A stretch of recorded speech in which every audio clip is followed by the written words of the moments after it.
Hai, Assalamualaikum. Salam sejahtera. Anda bersama saya Hafizah Zaman bertemakan dengan rakan setugas Hafiz Rosli. Hari ini hari Sabtu. Sudah pasti ramai kita duduk rumah, tapi penduduk di Lembah Kelang dan juga Sabah sentiasa berada di rumah sebabkan oleh Perintah Kawalan Pergerakan Bersyarat PKPB, Hafizi. Jadi Hafizi, untuk hari ini kita nak tenang-tenang saja sebab kita nak berbincang mengenai perkara penting yang akan berlaku pada minggu hadapan, iaitu Parlimen akan bersidang semula dan juga pembentangan bajet. Apa fokusnya untuk hari ini, Hafizi? Betul, dan kita melihat kepada beberapa isu seperti isu ekonomi, begitu juga dengan isu dari segi COVID-19 dan sebagainya, tapi kita ingin menyentuh bagaimana sebenarnya kerajaan boleh membantu rakyat dalam sudut ekonomi, dan ada juga saranan daripada orang ramai untuk mengeluarkan tabung KWSP mereka, iaitu untuk menyokong perbelanjaan mereka.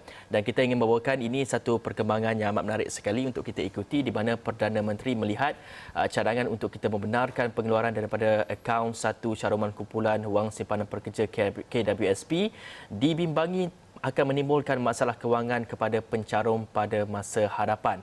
Dan ini telah pun disuarakan juga oleh Perdana Menteri dan juga bekas Perdana Menteri sebelum ini juga yang telah pun mencadangkan supaya kerajaan untuk mempertimbangkan kepada kerajaan untuk membenarkan rakyat untuk mengeluarkan tabung KWSP mereka di akaun satu secara one off, bukan secara berterusan tapi secara one off sebanyak RM10,000.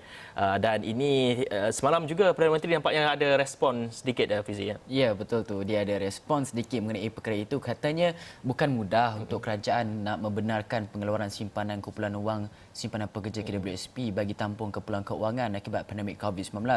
Kata PM, ini kerana ia adalah simpanan masa depan bagi mengelakkan pencarum berdepan masalah lebih besar pada masa akan datang. Jadi kita nak dengarkan secara terperinci apa kata Perdana Menteri. Ada yang memohon kalau dulu boleh diberikan izin untuk kita mengeluarkan wang simpanan kita dalam akaun yang kedua kalau tak silap saya. Sekarang ada minta permohonan untuk dibuka supaya simpanan kita untuk jangka masa yang akan datang itu dibenarkan. Saya nak beritahu sukar untuk kita menimbangkan perkara itu. Bukan kerana kita tidak mahu. Sekarang pun tanpa mengeluarkan bantuan itu, kita sudah menyediakan berbilion-bilion ringgit. Yang terakhir dulu hampir 7 bilion ringgit kita gunakan untuk membantu rakyat jelata. Yang akan datangi jangan tanya saya. Mungkin juga berbilion-bilion ringgit yang akan kita keluarkan untuk membantu semua peringkat rakyat jelata. Jadi yang sudah ada simpanan itu ialah simpanan untuk masa tua kita, masa depan kita. Jadi itu penjelasan Perdana Menteri mengenai pengeluaran KWSP. Tapi sebenarnya, Fizi, saya tengok apabila berita mengenai cadangan KWSP ini dikeluarkan, sebenarnya di ruangan komen di Facebook dan juga Twitter tu ramai sebenarnya yang mahukan mereka boleh keluar KWSP ni kerana melihat kepada adalah yang saya tengok ruangan komen itu makanan untuk anak, keperluan harian mereka terjejas akibat pandemik COVID-19. Ada yang sebelum ni bekerja tetapi kini tidak bekerja dan sebagainya. Mereka boleh kata menuntut ataupun mencadangkan agar dibolehkan akaun satu KWSP itu, KWSP ada dua akaun. Betul. Akaun satu itu dibenarkan untuk dikeluarkan semula, dan kita tahu sebelum ni kerajaan telah pun membenarkan akaun dua kalau tak salah saya dikeluarkan sebanyak 5,000 ke 6,000 tak salah saya. 6,000. Sebanyak 6,000 dikeluarkan. Sebanyak 3,000 dalam masa 6 bulan, bermakna sebulan 500 maksimum. Sebulan 500. Dan cadangan ini juga diharapkan dapat dipertimbangkan ketika mana Belanjawan 2021 itu mahu dibentangkan nanti. Dan begitu juga yang dikeluarkan oleh akhbar NST, New Straits Times hari ini telah pun memaparkan mengenai perkara tersebut, khusus mengenai perkara tersebut, EPF and Moratorium Appeal. Malaysian are looking to the 2021 budget for a reprieve in these tough times. Ramai harap EPF dapat dikeluarkan, membolehkan mereka cover pelbagai orang kata pinjaman selama 6 bulan, dan juga moratorium juga diharapkan dapat dipanjangkan dalam tempoh yang sama juga. Jadi kita dapat lihat seorang pakcik ni dia memegang orang kata apa ni? Paper, memegang surat khabar di hadapan dan sambil membaca, menjual barang-barangan. Ini adalah gambaran yang diberikan oleh NST untuk hari ini, Hafizi. Baik, kalau kita lihat kepada isu KWSP ini, pada ketika ini seorang pekerja menyumbang sebanyak 23% ataupun bagi pekerja itu sendiri akan menyumbang 11% daripada gajinya akan dimasukkan ke dalam akaun KWSP dan majikan pula akan menyumbangkan sebanyak 12%. Jadi untuk seorang itu mereka akan menyumbangkan 23% keseluruhannya untuk tabung KWSP dan di mana 70% daripada simpanan mereka itu akan diletakkan dalam tabung 1 dan 30% akan diletakkan dalam tabung 2. Dan kalau kita lihat kepada tabung 1, apabila individu itu ingin mengeluarkan duit simpanan mereka di tabung 1, mereka hanya perlu menunggu pada usia 55 tahun. Namun bagi akaun 2, kalau panjang umur lah. Kalau panjang umur. Kalau tak panjang umur, maknanya penama yang terdiri daripada suami, isteri, ayah dan juga anak boleh mengeluarkan wang simpanan itu. Dan untuk tabung kedua, seorang individu itu boleh mengeluarkan pada usia mereka cecah 50 tahun ataupun mereka boleh membuat pembayaran dari segi pembelian rumah, pendidikan dan juga kos-kos perubatan serta menunaikan haji. Itu antara kriteria untuk kita mengeluarkan tabung KWSP ini. Iya, okey. Dan sudah pasti Belanjawan 2021 yang akan dibentangkan pada 6 November ini juga turut diberi perhatian dan disebutkan sedikit oleh Perdana Menteri semalam, Tan Sri Muhyiddin Yassin. Dan kalau kita lihat akhbar berita harian, muka harapannya menyatakan bahawa fokus Belanjawan 2021 perangi COVID-19 ringan beban rakyat. Belanjawan 2021 akan tumpukan usaha perangi penularan COVID-19, tangani kesulitan rakyat yang terkesan akibat pandemik itu, kata Perdana Menteri. Sebagai sebuah kerajaan prihatin, pentadbirannya akan mengumumkan langkah tambahan sewajarnya dalam belanjawan itu untuk memulihkan ekonomi negara dan juga kehidupan rakyat. Jadi kita nak dengar sedikit apa bingkisan yang dikatakan oleh Perdana Menteri semalam. Sebab itu kerajaan akan mengambil kira dalam bajet yang akan dibentangkan pada 6 hari bulan. Apa lagi perkara yang harus dibuat untuk membantu rakyat dan ekonomi negara kita kembali seperti sedia kala. Saya tak perlu nak umumkan sini kerana itu tidak boleh diumumkan rahsia besar. Tapi pastinya kita sebagai kerajaan Perikatan Nasional yang prihatin, yang peka tentang masalah rakyat dan negara ini akan mengambil langkah-langkah tambahan daripada apa yang telah pun kita buat sebelum ini, 305 bilion ringgit. Pastinya bajet 2021 akan nanti.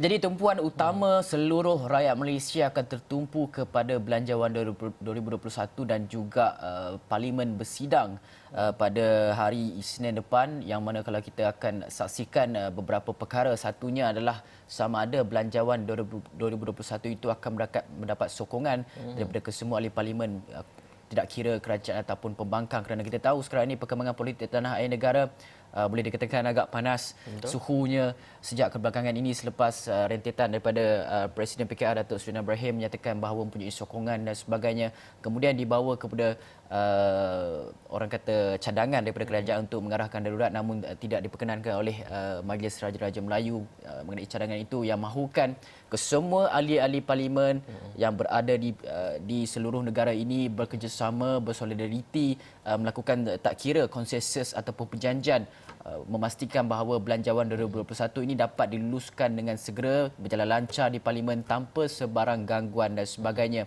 dan meletakkan perkara-perkara asas politiking seperti undi tidak percaya, itu segala perkara itu diletakkan di bawah-bawah, kemudian hari baru dibincangkan. Yang pentingnya adalah sekarang ini adalah perangi COVID-19 dan juga kebajikan rakyat itu. Jadi Parlimen akan bersidang nanti minggu depan dan kita akan saksikan sama ada pembentangan Belanjawan 2021 itu akan berjalan lancar. Namun proses pengundiannya akan berlangsung boleh dikatakan kira-kira pada 20 atau 25 hari bulan macam tu, baru proses pengundian akan berlangsung dan kita akan lihat sama ada Belanjawan ini akan lulus ataupun tidak.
Baik, kita nak bercakap mengenai isu belanjawan 2021 yang akan dibentangkan oleh kerajaan pada Jumaat hadapan dan semestinya ia memerlukan sokongan yang padu daripada semua ahli parlimen untuk menyokong kerana kita melihat kepada usaha kita untuk memerangi COVID-19 ini, begitu juga usaha untuk pemerkasan ekonomi ketika pandemik COVID-19 ini. Semestinya pandemik COVID-19 ini memberikan satu kesan atau satu impak yang begitu besar bukan saja kepada ekonomi dunia, ekonomi negara, malah ekonomi perusahaan-perusahaan seperti perusahaan kecil, gedung besar dan juga bagi rakyat sendiri turut terkesan dengan COVID-19 ini melihat kepada sudut ekonomi. Kerana kita melihat kepada satu laporan yang telah pun dikeluarkan sebelum ini oleh UNICEF bersama juga dengan UNFPA yang mengatakan antara individu yang paling terkesan adalah bagi mereka yang berpendapatan rendah serta B40.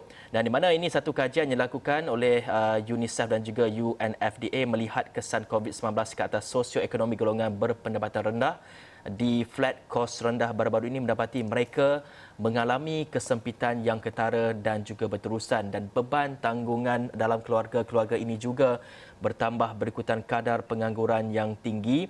Dan Esrawani juga semalam telah pun membuat tinjauan di projek perumahan rakyat PPR Kerinci Jalan Pantai mendapati rata-rata penduduk mengakui terkesan teruk akibat penularan wabak itu. Dan kita akan bawakan perkembangan selanjutnya mengenai isu sudut ekonomi melihat kepada golongan berpendapatan rendah ini dalam 8.30 pagi nanti, dan kita akan meneliti semula apakah laporan yang telah dikeluarkan oleh UNICEF begitu juga dengan UNFDA, apakah cabaran-cabaran yang dihadapi oleh rakyat-rakyat terutamanya bagi mereka yang terjejas ini, dan bagaimana agaknya cabaran dari segi kanak-kanak yang terdiri ataupun yang terkesan ataupun isi rumah yang terkesan dan apa agaknya mereka akan lakukan. Itu semua kita akan bawakan pada pukul 8.30 pagi nanti, Fizi. Ya, betul tu. Okey, hari ini ada berita yang baru saja kami terima sebentar tadi. Saya sempat menelaah berita laporan luar negara yang mana melihat kepada kemungkinan besar Perdana Menteri Britain Boris Johnson akan mempertimbangkan ataupun akan melaksanakan perintah berkurung seluruh negara sekali lagi di seluruh England itu. Dan perbincangan mengenai perkara itu sedang dilakukan.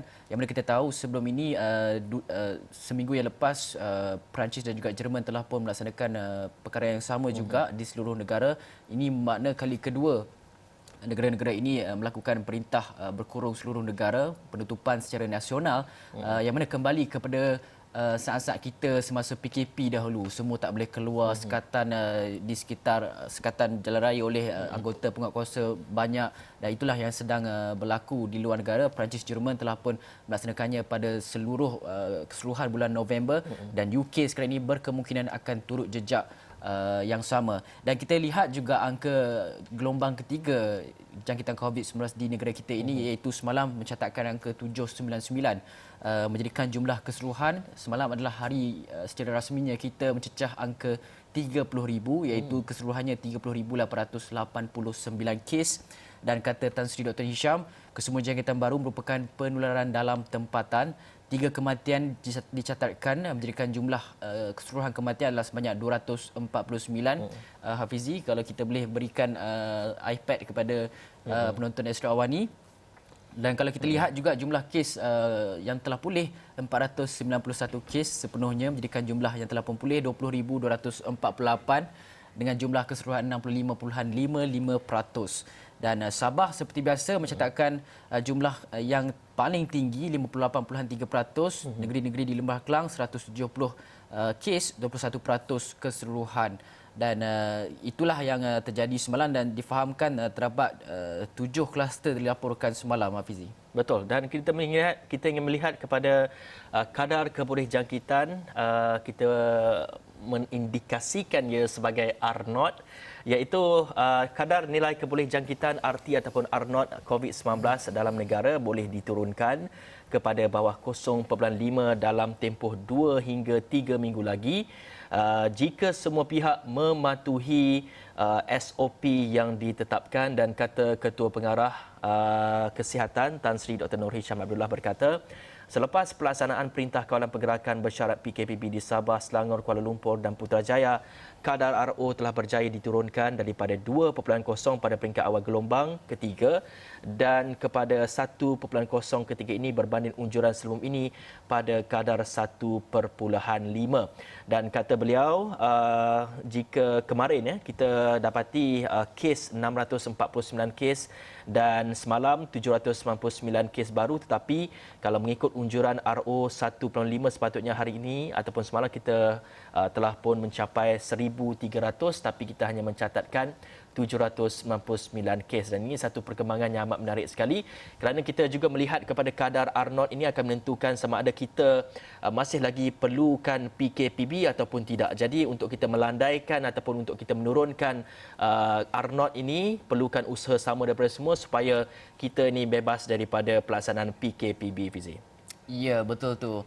Dan kita mahu bawakan kepada anda berita-berita di luar negara selepas ini. Tapi sebelum tu kita nak berhenti rehat seketika, kembali selepas.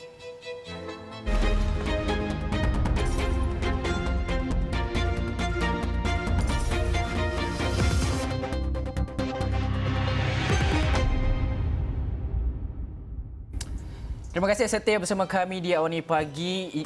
Ada satu berita yang baru saja diterima pada lewat malam tadi yang mana melibatkan dua negara iaitu Greece dan juga Turki.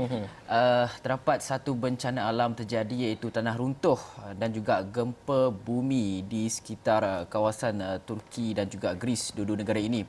Dan kekorban menurut laporan daripada Reuters telah pun mencecah kepada 19 orang. Dan difahamkan ratusan orang, lebih daripada 300 mangsa turut cedera dalam kejadian tersebut. Dan menurut Presiden Pengurusan Bencana Kecemasan Turki telah memaklumkan terdapat individu yang meninggal dunia akibat lemas bergetar ombak tinggi membadai kawasan pesisir pantai. Bukan sekadar gempa bumi, ia juga mencetus kepada tsunami. Dan ini adalah visual secara flash yang kami bawakan kepada anda live daripada sana yang dipaparkan oleh PTN. Dan anda dapat saksikan sekarang ini kerja-kerja untuk proses mencari dan juga menyelamat sedang dijalankan kerana difahamkan terdapat juga individu-individu yang telah pun hilang dalam runtuhan-runtuhan bangunan tersebut. Dan kita fahamkan ramai yang cedera akibat daripada kejadian gempa bumi ini sehingga mengakibatkan tsunami. Dan kalau kita dapat lihat dalam visual ini, boleh dikatakan ramai pihak-pihak penyelamat, penguatkuasa, bomba, polis dan sebagainya telah pun berkumpul di kawasan yang terjejas untuk menjalankan kerja-kerja menyelamat dan juga pembersihan di kawasan tersebut. Dan kami difahamkan daripada semalam angka korban berkemungkinan besar juga akan meningkat daripada jumlah 19 individu yang kami terima pada awal pagi ini, Hafizi. Betul, dan ini visual yang kita bawa secara langsung dari segi kerja-kerja untuk menyelamatkan mangsa, begitu juga untuk mengalihkan runtuhan-runtuhan dan difahamkan ada juga mangsa yang masih lagi terperangkap di bawah runtuhan itu. Dan semalam juga sehingga semalam ini laporan yang kami bawakan menurut Reuters, hingga terkini 19 orang telah pun disahkan terkorban. Namun melihat kepada mangsa yang cedera adalah sebanyak 321 dan dalam masa yang sama melihat kepada mangsa-mangsa yang cedera dan juga mangsa yang terkorban ini, Wisma Putra telah pun mengesahkan tiada rakyat Malaysia yang terjejas dan di mana Kementerian Luar malam tadi telah pun mengesahkan tiada rakyat Malaysia yang terjejas secara langsung dengan gempa bumi yang menggegarkan Turki dan juga Greece ini. Dan dalam satu kenyataan awal pagi Sabtu, Wisma Putra turut memaklumkan berdasarkan kepada laporan awal warga Malaysia yang berada di Izmir juga selamat. Dan katanya Wisma Putra memaklumkan rakyat Malaysia yang kini berada di Turki yang memerlukan bantuan boleh menghubungi Kedutaan Besar Malaysia di Ankara dan Konsulat Jeneral di Istanbul. Dan Fizi turut terkesan sebenarnya bukan saja di Turki tapi juga di Greece. Tadi kita melihat kepada satu kepulauan di Greece iaitu Kepulauan Samos ini di mana berlaku tsunami kecil ataupun banjir kecil di mana rakyat di kepulauan itu tidak menyangka ia akan sampai ataupun air daripada lautan itu ataupun melimpah ke jalan-jalan dan sebagainya kerana mereka mendakwa ia berlaku dalam sekelip mata saja. Mereka tidak dapat berbuat ataupun tidak sempat untuk bersedia lebih awal untuk menghadapi banjir itu, tapi ia berlaku dalam sekelip mata dan itu yang dikatakan oleh rakyat-rakyat di Kepulauan Samos itu, Biji. Ya, betul tu. Dan dalam masa yang sama juga kita baru saja terima laporan daripada laporan antarabangsa yang mana menyatakan bahawa difahamkan, ingat tak Hafizi, kalau Hafizi suka berbelanja, suka shopping ketika Singles Days, Hafizi single kan, ketika Singles Days memang suka shopping dan sebagainya, membeli belah. Difahamkan untuk tahun ini berbanding dengan tahun-tahun sebelumnya, Alibaba telah pun mengumumkan ada 2 tarikh yang untuk pengguna aplikasi itu untuk membeli belah. Orang kata selalu Singles Day ni ada diskaun, ada pelbagai barangan-barangan baharu berteknologi dan sebagainya yang dimasukkan ke dalam aplikasi tersebut, yang dijual dalam aplikasi tersebut. Kini ada 2 tarikh yang boleh membolehkan pengguna membeli belah dalam aplikasi tersebut. Sebelum ini hanya 11 November sahaja yang dibenarkan untuk ada diskaun dan sebagainya, tapi kini telah pun ada satu lagi tarikh, iaitu bermula daripada 1 hinggalah 3 November. Itu tarikh baru untuk orang ramai membeli belah barangan tak kiralah, carilah apa-apa saja, kerana difahamkan terdapat lebih kurang ratusan ribu produk baru diperkenalkan untuk tahun ini, 2 kali ganda meningkat daripada tahun-tahun sebelumnya. Dan kalau kita lihat di Astro juga kami bawakan perkara yang sama, iaitu GoShop akan membawakan promosi mengenai perkara itu. Hafizi, apa cerita je? Betul, dan sempena dengan ulang tahun ke-6 GoShop pada hari ini, ingat, hari ini pukul 9 pagi sehingga pukul 12 tengah hari, GoShop akan menganjurkan GoShop 6th Anniversary Live Party yang akan berlangsung pada hari ini 9 pagi ini, sekitar dalam 1 jam saja lagi, dan anda semua ataupun pelanggan GoShop akan menikmati tawaran beli 1 percuma 1. Antara tawarannya lagi adalah potongan harga sehingga 50% dan ada hadiah percuma seperti air fryer, vacuum, pencuci muka, alatan digital seperti televisyen dan juga telefon bimbit. Dan menarik itu, Fizi, semalam kita juga telah pun menemubual 2 host daripada GoShop ni yang akan mengendalikan live party pada pukul 9 pagi hingga 12 tengah hari ini. Katanya GoShop sendiri telah pun memperuntukkan sebanyak RM600,000 untuk pelanggan-pelanggan semua, di mana jika anda nak mendapatkan RM600,000, anda tak boleh dapat RM600,000 tu secara one off, secara seketul macam tu tau. Tapi anda boleh dapat RM20 saja daripada peruntukan RM600,000 itu adalah dengan melalui setiap perbelanjaan ataupun dalam single receipt anda mencatatkan sebanyak RM300, jadi anda entitled untuk mendapatkan RM20 diskaun itu, Bizi. Ya, ketika ini pandemik, RM20 adalah amat besar sekali untuk kita sekarang. Okey, baiklah, dan anda boleh nantikan pada pukul 9 pagi akan bermula sehingga pada pukul 12 tengah hari nanti. Okey, satu lagi perkembangan yang kami mahu bawakan kepada anda ialah mengenai kita tahu sekarang ini terdapat pergolakan di Perancis, dan apabila pergolakan ini berlaku menyebabkan kenyataan-kenyataan dikeluarkan oleh ramai individu dan juga pemimpin-pemimpin tinggi. Dan difahamkan semalam Tun Dr. Mahathir Mohamad telah pun mengeluarkan satu kenyataan yang dikatakan agak kontroversial, agak kontroversi, yang membuatkan ramai kritikan berlaku terhadap Tun Mahathir sendiri.